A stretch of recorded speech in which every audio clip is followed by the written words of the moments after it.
we have, probable boating accident. yeah. All right. All right.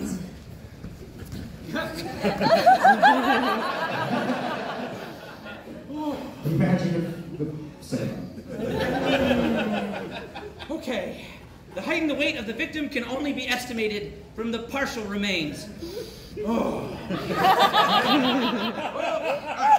The torso has been severed mid-thorax.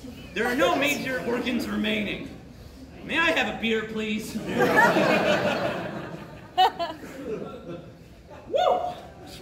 Right arm has been severed above the elbow with massive tissue loss in the upper musculature.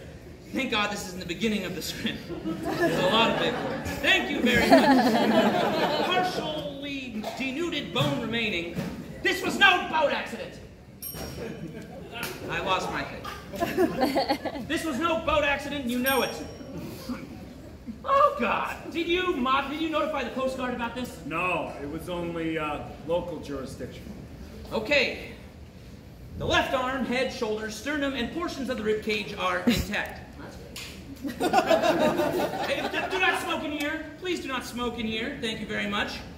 So, this is what happens. Indicates the non-frenzy feeding of a large squalus, possibly Longinam-animus,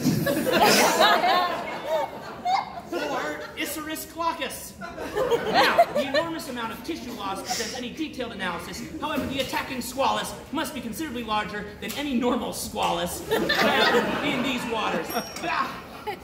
Didn't you get a boat and check out these waters? No. Okay, well this is not a boating accident. It wasn't any propeller, it wasn't any coral reef, and it wasn't Jack the Ripper. It was a shark! At Harvard, a group of